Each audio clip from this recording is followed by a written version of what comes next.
Chicken curry water వేయకుండా గ్రేవీగా టేస్ట్గా ఎలా చేయాలో మీకు చూపిస్తాను. చూస్తే మీకే అర్థమవుతుంది గ్రేవీ ఎంత బాగా వచ్చిందో. తయారీ విధానం చూడండి. ఈ చికెన్ కర్రీ చేసుకోవటానికి ముందుగా 1/2 కేజీ చికెన్ని ఇలా నీట్గా కడిగి తీసుకోండి. ఇప్పుడు ఇందులోకి రుచికి సరిపడేంత సాల్టు, 1/2 టీ స్పూన్ పసుపు, 2 టేబుల్ స్పూన్లు కారం. ఇప్పుడు దీన్ని అంతా బాగా కలుపుకుందాం. ఈ కారము, పసుపు, ఉప్పు చికెన్ ముక్కలకి బాగా పట్టించుకోవాలి. అలాగే 1 కప్పు పెరుగు కూడా వేసుకోవాలి. దీనిలో పెరుగును కూడా బాగా కలుపుకోవాలి. చికెన్ ముక్కలకి పట్టేలాగా ఈ విధంగా కలిపిన తర్వాత ఒక అరగంట సేపు మూత పెట్టి పక్కన ఉంచండి.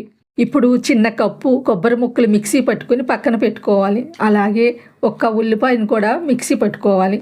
ఇప్పుడు స్టవ్ వెలిగించుకుని కడాయి పెట్టుకోవాలి. 2 టేబుల్ స్పూన్లు ఆయిల్ వేసుకుని ఆయిల్ వేడయ్యాక 2 యాలక్కాయలు, 2 దాల్చిన చెక్కలు వేసుకోవాలి. అలాగే ఉల్లిపాయ పేస్ట్ కూడా దీనిలో వేసుకుని ఇది కొంచెం కలర్ వచ్చే వరకు ఫ్రై చేసుకోవాలి. ఈ విధంగా ఫ్రై చేసుకున్న తర్వాత 1 స్పూను అల్లం వెల్లుల్లి పేస్ట్ కూడా వేసుకుని కొంచెం సాల్ట్ కూడా వేసుకోవాలి.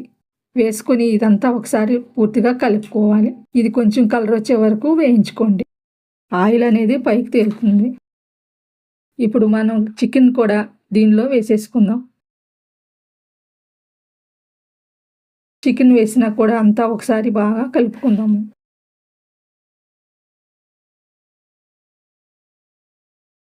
ఈ విధంగా కలుపుకుని మూత పెట్టి ఒక 5 నిమిషాల సేపు మగ్గనిద్దాము. మంట తగ్గించుకుని ఉడికించుకోవాలండి. చికెన్ అనేది పూర్తిగా ఉడికిపోవాలి. గ్రేవీకి దగ్గర అయ్యేంత వరకు చికెన్ను ఉడికించుకోవాలి. ఆయిల్ పైకి తేలాలి. అప్పుడే చికెన్ అనేది పూర్తిగా ఉడికినట్లు. ఇలా ఉడికించుకున్న చికెన్లోకి 1/2 టీ స్పూన్ జీలకర్ర పొడి, 1/2 టీ స్పూన్ ధనియాల పొడి, మిక్సీ పట్టుకున్న కొబ్బరి పొడి, అలాగే 1/2 టీ స్పూన్ చికెన్ మసాలా, సన్నగా నిలువుగా కట్ చేసిన 5 పచ్చిమిర్చి, ఇవి అన్నీ ఒకసారి బాగా కలుపుకుని మసాలా అంతా చికెన్కి పట్టేలాగా 2-3 నిమిషాలు సన్నని మంట మీద మూత పెట్టి ఉడికించుకోండి.